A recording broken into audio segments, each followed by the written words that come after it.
muy buenos días, buenas mañanas, buenas noches, dependiendo de la hora que me estés escuchando. Bienvenido una vez más a Intencionalmente Mujer. Hoy quiero compartirte o que hablemos un poquito sobre el tema que se está sonando mucho aquí en República Dominicana, sobre hacer ilegal la corrección física o la disciplina física. ¿Qué tan correcto o incorrecto es? ¿Qué alternativas existen? ¿Cuáles son otros programas o métodos de crianza? Y por ahí, por el estilo. Así que me encantaría que me acompañara por unos minutos para hablar sobre ese tema. Bienvenido una vez más.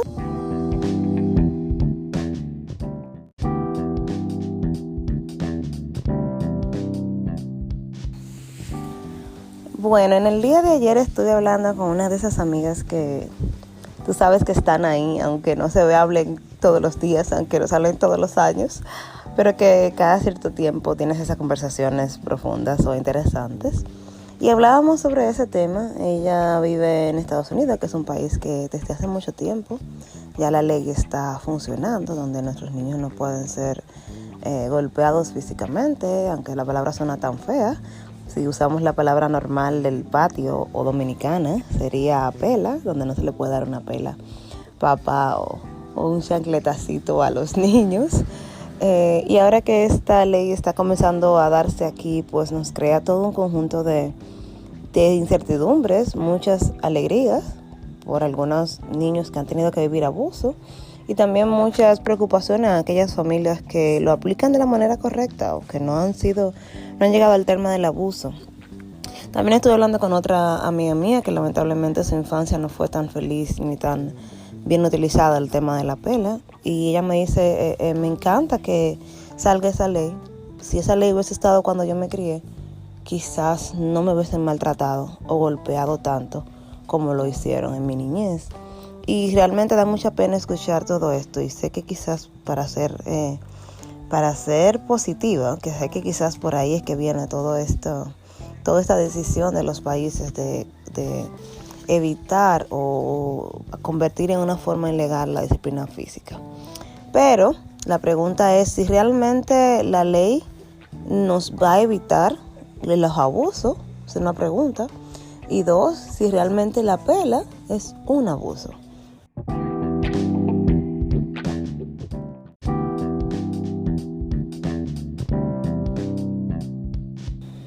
Esta semana publiqué en mi historia de Instagram una pregunta. Quería saber la opinión de aquellos que compartían o hacían espacio junto conmigo en las redes sociales. Quería saber qué pensaban ellos sobre esta ley y si entendían que la pela era una violencia física o no. Y como era de esperarse, realmente hay un grupo que entiende que sí, un grupo que entiende que no. El número dio alrededor del 73-74, que entendían que no es violencia, que no es algo que debe de ser penado legalmente, el darle una pela a tus hijos. Y eso me deja muy claro que obviamente en países latinos como lo nuestro, se entiende la pela como un recurso de disciplina o un recurso a utilizarse para corregir a nuestros hijos. Realmente existen diferentes tipos de crianza. Está la crianza positiva, que se centra en cambiar todo lo negativo que el niño hace a una forma positiva de expresárselo. Por ejemplo, si tu niño dice que no quiere comer, tú le dices qué bueno que no quieres comer eso, pero vamos a comer aquello. Como buscarle una salida positiva a todas las cosas negativas. Si el niño rayó un cuadro, pues volteas el cuadro y lo pones a rayarlo del otro lado. Es como tratar de mucho sí, llenar la vida del niño de sí en vez de llenar la vida del no, que es muchas veces lo que nos hace la disciplina regular. También está la disciplina respetuosa, en la cual hablamos y el niño, yo lo respeto sus intereses, sus derechos, sus deseos y los deseos, sus pasiones, como haríamos con un adulto. Y muchos otros tipos de disciplina, crianza con ternura, que se centra en amar, respetar, cuidar al niño.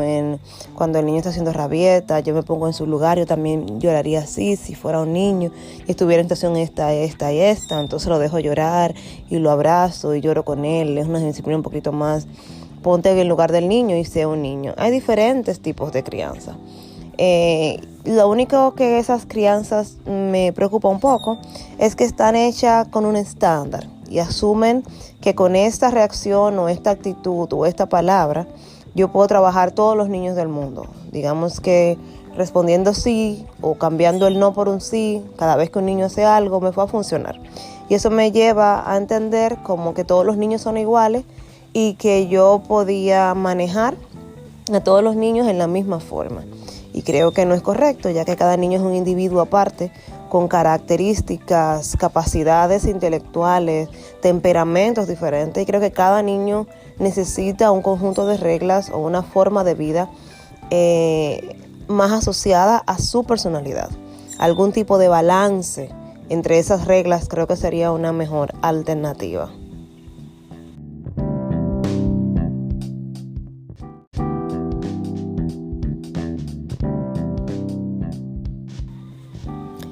Yo en mi caso particular tengo 2 niños, uno de 8 varón y una niña de 5. Y ellos me llevaron al principio, especialmente con el varón, antes que naciera la niña, a buscar métodos. Y creo que probé algunos de esos métodos de crianza que mencionaba anteriormente con ellos. Algunos funcionaron por un tiempo, otros funcionaron parcialmente y había momentos en que no me funcionaba, pero decir que pude tener uno que me funcionó en la totalidad y que pude aplicar solamente ese con los niños, no encontré uno así. Y me entré en una disyuntiva y en un proceso de análisis donde yo decidí tratar de conocer a mi hijo, tratar de entender a mi hijo, tratar de llorar, entender por qué llora, por qué tiene hambre, por qué se pone de mal humor, por qué hace rabietas, por qué no quiere una cosa y quiere aquella. Tratar de entender y conocer su corazón y escucharlo. Y luego entender mis capacidades y mis limitaciones como madre, a dónde podría yo llegar, qué puedo yo realmente hacer. Y ver realmente a mi hijo fue todo un reto criarlo. Mi niño es de esos niños cuando nació que lloran y lloraban y lloraban y todos resolvían con llorar, y eso, un llanto, de esos llantos que se oyen en la casa de al lado. Y para mí fue todo un reto total lograr criar a ese niño de una manera que pudiera resolver, que pudiera yo entenderlo en la sociedad en que vivía. En un ambiente donde yo trabajaba y trabajaba con él, de un ambiente prácticamente de extranjeros muchas veces, donde yo tenía que estar hablando y todo lo demás.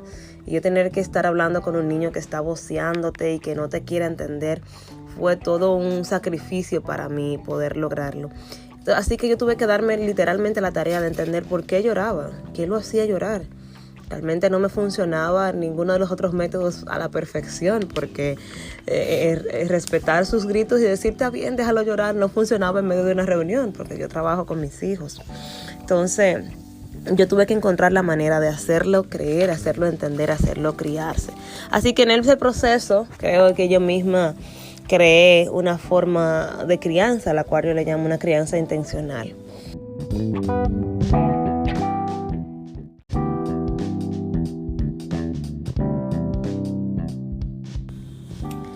¿Y qué es una crianza intencional? Bueno, crianza intencional es una manera de crianza basada en 3 pilares principales, que es la comunicación, el amor y una pequeña dosis de castigo físico. A mí me funcionó, pela. No te asustes, no creas que soy de esas que majan a los muchachitos, que eso es golpe, que se acabó. Realmente he tenido que darle muy poca pela a mis hijos, gracias a Dios. Realmente, incluso el año pasado recuerdo que íbamos casi por agosto cuando le tuve que dar una pela. Y él me dijo, wow, mami, casi termino el año sin que tengas que darme una pela. Y después de agosto no le he vuelto a dar una pela y ya estamos de agosto del año pasado. Creo que ya cumplió un año sin que yo tuviera que darle una pela. Realmente he visto los resultados de esa mezcla saludable, de mucho amor, demasiada comunicación y un poquito de castigo físico. ¿Por qué esos elementos? Bueno, la comunicación es esencial para saber por qué tu hijo hace una cosa y que él pueda entender a ti que por qué tú haces la otra. Y cuando hablamos de comunicación tenemos que entender que el nivel de comunicación de un niño o un bebé no es el mismo nivel de comunicación de un adulto. No es que te vas a sentar a darle un consejo y esperar que te responda a la edad de 1 año, pero sí vas a entender y conocer el llanto cuando arranca y por qué viene. Por ejemplo, en el caso de mis hijos, Yo normalmente trataba de estar con ellos en la casa a las 7. Mis hijos son bastante programados. Ellos te repiten las cosas a la misma hora, el mismo día. Principalmente el varón es bastante cuadrado con los tiempos. Por lo tanto, yo le comencé dando la cena a las 7.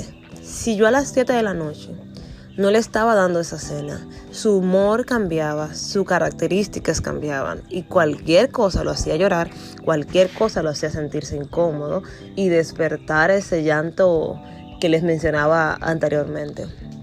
Y con la niña es igual. Ella normalmente no te dice que tiene hambre, pero tan pronto ella tiene hambre, ya todo lo mínimo que pasa la hace llorar más, la hace incomodarse más, cambia su forma feliz de ser. Entonces yo aprendí a saber cuándo tenía que detenerme y estar para ellos. Mis hijos yo les acostumbré a dormirse en su cuna, por ejemplo. Si llegaba la hora del sueño y la hora de dormir, yo no podía estar en la calle con ellos en las manos intentando que se durmieran, porque daba vuelta, lloraban, entraban de mal humor, le molestaba. Entonces yo entendí particularmente que mis hijos eran bastante rutinarios. Y quizá tus hijos no son rutinarios, quizá a tus hijos les gusta el cambio cada rato y donde quiera que ellos caen, donde sea. Pero hay cosas que es bueno conocer y es bueno entender de tus hijos para poder crear un método que te funcione a ti y que lo entiendan ellos. Y eso es lo que llamamos esa comunicación. Realmente en esas edades de iniciales, una comunicación no verbal. Mami, ¿cuándo no puedo más? Mami, ¿cuándo tengo que ir a casa ya? ¿Cuándo necesito estar solo ya? Cuando estoy cansado de la gente o cuando estoy aburrido de la soledad y necesito salir al parque a correr. Esa comunicación básica que puede entender a tu niño para realmente evitar los explotes de ira, de rabia, de desobediencia o ese comportamiento irracional que muchas veces llegan cuando excedemos esos límites que ellos, sin decirnos con palabras, una mamá observadora lo ha visto. Tuve un día que recuerdo que ya mis hijos habíamos viajado con ellos, estaban visitando a la familia de mi esposo y era ya tarde y salimos con una otra familia y como esa familia tenía que trabajar y llegaba tarde en la noche, pues queríamos ir a un parque inflable con los niños de ellos, los niños nuestros, tenía que ser en la noche. Para ellos como familia es normal, porque estaban acostumbrados a estar los niños despiertos un poquito más tarde en la noche. Para mis hijos, que estaban acostumbrados a dormir temprano, yo sabía que íbamos a tener problemas.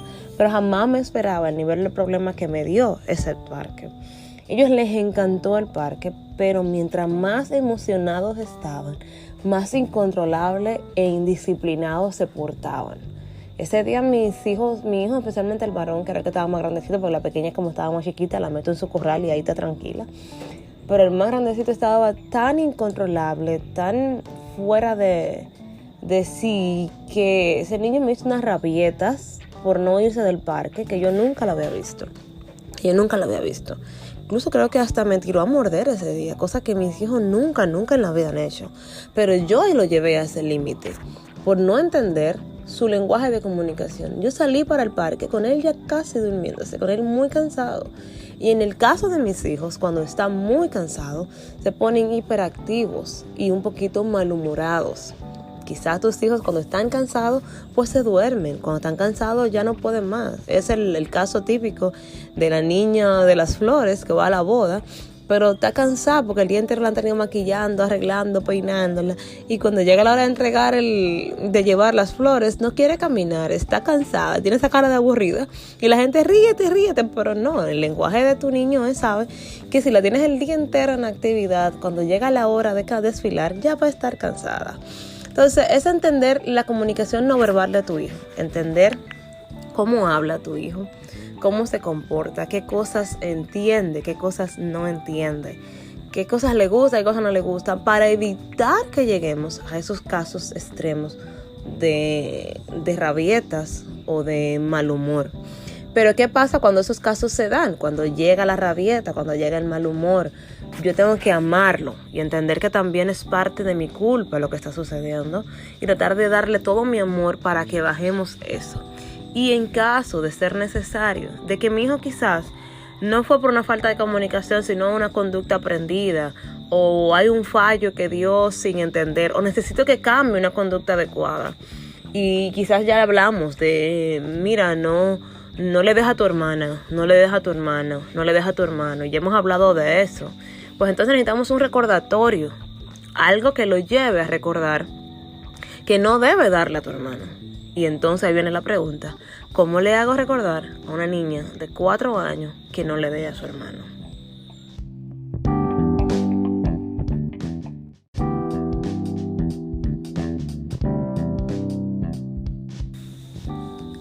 El ser humano realmente tiene 2 maneras de por qué no hace una cosa. Y es algo de lo que hablaba también con la amiga mía ayer. Y el ser humano o deja de hacer algo por temor a las consecuencias, temor al castigo, temor a lo que pasa cuando me descubran, o deja de hacer las cosas porque internamente lo ha asumido como un valor para su vida. Y ha entendido que yo no debo de hacer esto y que yo no soy así. Por ejemplo, un hombre sale a la calle y le es infiel a su esposa por 2 razones. O porque es una persona seria que dice, yo no hago eso, yo prometí amarla y cuidarla para siempre y lo voy a mantener. O yo soy cristiano y amo a Dios y no lo voy a hacer. O porque tiene miedo a una enfermedad, a ser descubierto, a embarazarla o a quedar en vergüenza. Una de las 2 cosas. Una persona nos roba por 2 motivos. O porque tiene miedo de quedar preso y ser descubierto. O porque tiene miedo, o porque dentro de su corazón ha dicho, robar está mal y no voy a robar. Los demás roban. No hay otra cosa que te detenga. O te detiene el yo tuyo interior que sabe que no va a robar, que no roba, que no ve eso como algo correcto. O te detiene el temor. Una de las 2 cosas. Temor a la cárcel, temor a ser descubierto, temor a lo que pasaría si saben que yo robé. Entonces, realmente el ser humano se mueve generalmente por 2 motivos, temor o valores. Lo ideal sería que todos nos moviéramos por valores, pero con los niños hay un problema. Cuando el niño tiene menos de 5 años, no entiende ni siquiera conceptos completos. Su conocimiento está muy basado en lo que está al frente, en objetos, en cosas, un conocimiento incompleto o un razonamiento incompleto. Para que el niño llegue a entender conceptos abstractos como los valores, como lo correcto, como el no le haga eso a fulano porque se va a poner mal, no te burles de las niñas porque se van a sentir tristes, conceptos así bastante abstractos que no podemos tocar. El pensamiento abstracto se desarrolla a los 11 años, de los 10, 11 años, dependiendo de la capacidad de tu hijo o el ambiente en el cual esté rodeado. Así que explicarle a un niño 1000 veces, vamos a salir, no quiero que en la calle te portes mal, quiero que te comportes, necesito que te portes bien, quiero que seas amable con tal persona que viene, porque mamá lo necesita, y sentarme a hacer toda una conversación con el niño. Realmente él puede que te haga caso, pero decir que te entendió, es mucho pedir, porque la verdad es que a esa edad las cosas que son abstractas como amor, triste, ayúdame, entiéndeme, lo que va a pasar ahorita, sus pensamientos no llegan a esos niveles. Y es pedirle a un niño que llegue a esa capacidad de entendimiento no es posible. Entonces no vamos a lograr un niño que simplemente no lo haga porque sus valores le dicen que está mal. Entonces necesitamos otra cosa que haga que el niño actúe como es necesario para el momento y la sociedad en la cual nos movemos. Y ahí es donde llega el olor. El olor aplicado de una manera sana y como una alerta. Señores, hay que ser sinceros. El ser humano tiene el olor como un sensor automático natural del cuerpo. Cuando te majas un dedo, cuando algo te está pellizcando, cuando te quemas, el olor es que te hace sentir, quítate de ahí. El olor es que te da la alarma de muévete. Y Dios puso eso en nuestro cuerpo, el olor, como una alerta, como una alarma. ¿Por qué vas al médico? Porque te duele algo en el cuerpo. Algo no está funcionando bien, te duele la cabeza, te duele la barriga, te duele un pie. Sabes que algo no está funcionando bien. El olor es una alarma natural del cuerpo. Y cuando utilizamos esa alarma como un recordatorio de lo que podemos y no podemos hacer, en el mundo abstracto, como no golpear, no hablar mal, no insultar, no morder, no estrellarte en el piso, no hacer rabietas, obedecer a mamá, yo puedo utilizar también esa misma alerta, esa misma alarma como un recordatorio. Y cuidado aquí, no estoy hablando de esas golpizas que se le propinan a los niños, en desahogo por la rabia o la vergüenza que me hiciste pasar, o en desahogo por el pique que tengo con tu padre o con tu madre. No estoy hablando de eso, para nada, nunca le he dado a mis hijos de esa forma. En realidad creo que sí le he dado en esos 8 años de madre que tengo, algunas 8, 9, 10 veces a mis hijos, es mucho decir. Como les digo, todo este año 2021 todavía no he tenido que darle una pela. Entonces realmente, y cuando hablo de una pela, le estoy hablando de 1 o 2 correazos que ya a veces ni lloran. Es simplemente un recordatorio de que algo está mal.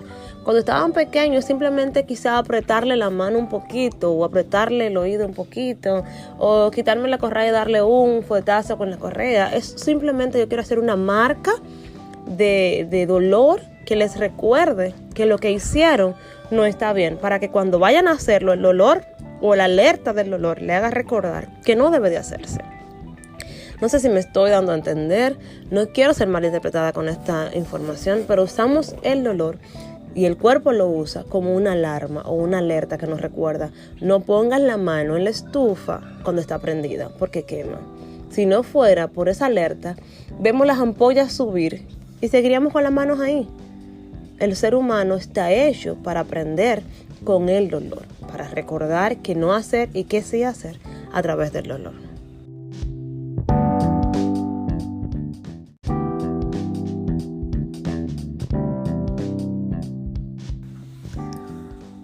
El dolor es simplemente una consecuencia, y quizás otros métodos han querido quitar el dolor, han querido quitar ese sensor natural del cuerpo y agregar otros tipos de consecuencias. Y tú me dices que quizás pueden funcionar, sí, puede que funcione, pero al final es dolor.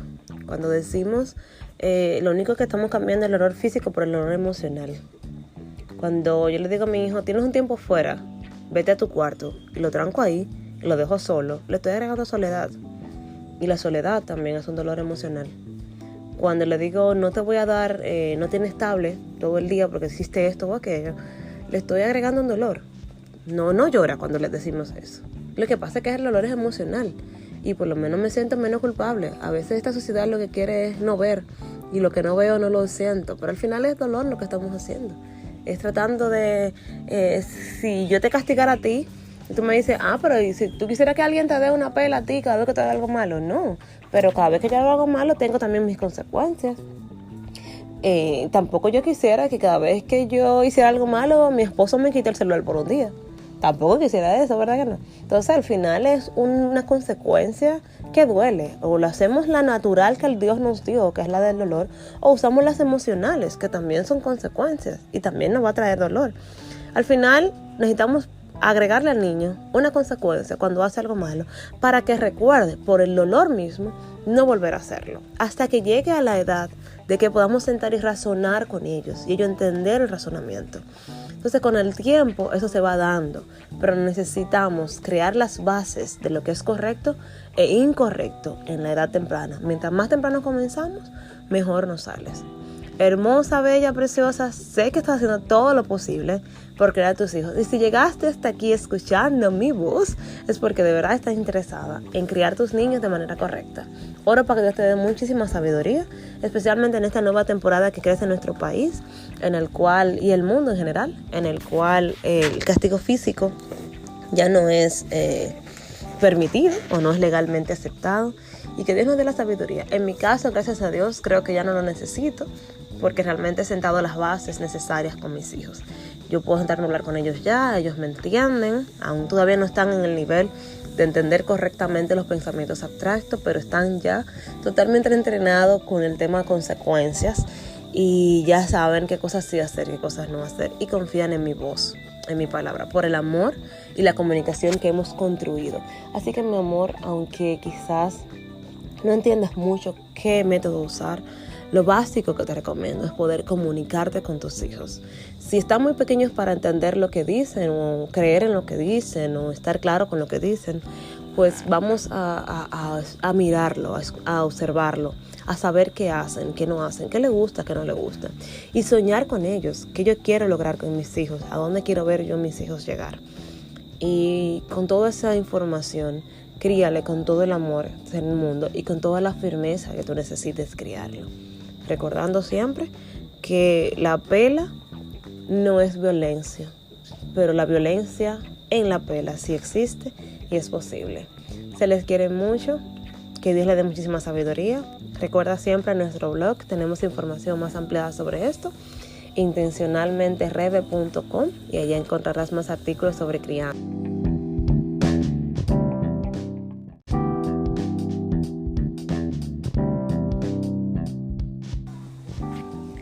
Recordando siempre que mi consejo no es tanto como una experta del tema, sino más bien como una madre que tanto igual que tú está luchando por criar sus niños. He decidido criarlos y compartir lo que he aprendido en el proceso con otras que también están en lo mismo, para darte una perspectiva, una forma de verlo, una alternativa, otra alternativa, y quizás pueda funcionarte o hacerte sentido a ti y a tu familia.